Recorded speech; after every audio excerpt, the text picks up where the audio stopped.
ও আমার প্রিয় ভাইয়েরা, শিখার পরে আমি নিজেও এই আমল করেছি। এই কোরআনে করিমকে মাথায় নিয়ে বলি, এই কোরআনে করিমকে মাথায় নিয়ে বলি, এই কোরআনে করিমকে মাথায় নিয়ে বলি, এই কোরআনে করিমকে খুলিয়ে কলিজার সাথে মিলেই বলি, আমার মাওলার নামে কসম করিয়ে বলি, যতবার আমি এই আমল করেছি নিজের জন্য, বিপদগ্রস্ত আত্মীয় স্বজনের জন্য, খোদার কসম প্রত্যেকবার আল্লাহ আমাকে এর ফলাফল হাতে হাতে দিয়েছে। পাক ভারত উপমহাদেশে একজন বহুত বড় আলিম আসছিলেন, হযরত মুজাদ্দিদ আলফে সানি শেখ আহমদ সরহন্দি তার নাম ছিল। তিনি তার কিতাবে আমল শিখাইছেন, কোন মুসলমান যদি ঋণগ্রস্ত হয়, এত ঋণ হয়ে গেছে, আদায়ের কোনো ব্যবস্থা নাই, খেতে ফসল হয় না, দোকানটা অচল হয়ে গেছে, ছেলেটা বিদেশে গিয়ে ফাঁসিয়ে গেছে, থাকতেও পারে না, আসতেও পারে না, 2-3টা মেয়ে ঘরে উপযুক্ত, কারো বিবাহ হয় না, একটা মেয়েকে বিবাহ দিয়েছিল, তালাক নিয়ে মেয়েটা ঘরে চলে আসছে, ছেলেটা খারাপ ছেলেদের সাথে মিশিয়ে মদ জুয়ার উদ্ভস্ত হয়ে গেছে। এই লোকটার পেরেশানির কোনো শেষ নাই, অনেক মামলা মোকদ্দমা তো সে ফাঁসিয়ে গেছে।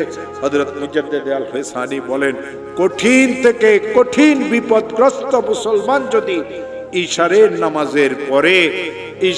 নামাজের পরে তাসবিহ হাতে নিয়ে যেই দরুদ শরীফ পড়তে জানে, 100 বার দরুদ শরীফ পড়বে। আল্লাহুম্মা সাল্লি আলা সাইয়্যিদিনা মুহাম্মদ, আল্লাহুম্মা সাল্লি আলা সাইয়্যিদিনা মুহাম্মদ, আল্লাহুম্মা সাল্লি আলা সাইয়্যিদিনা মুহাম্মদ।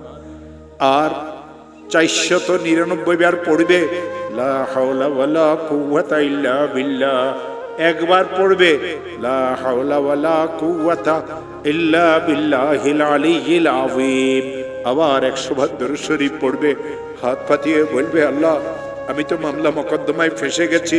হাত পাতিয়ে বলবে, আল্লাহ আমার মেয়েগুলির তো বিবাহ হচ্ছে না। হাত পাতিয়ে বলবে, আল্লাহ আমার একটা মেয়ে তালাক নিয়ে ঘরে চলে এসেছে। হাত পাতিয়ে বলবে, আল্লাহ আমি মামলা মোকদ্দমাতে ফাঁসিয়ে গেছি। হাত পাতিয়ে বলবে, আল্লাহ আমার খেতে ফসল হয় না।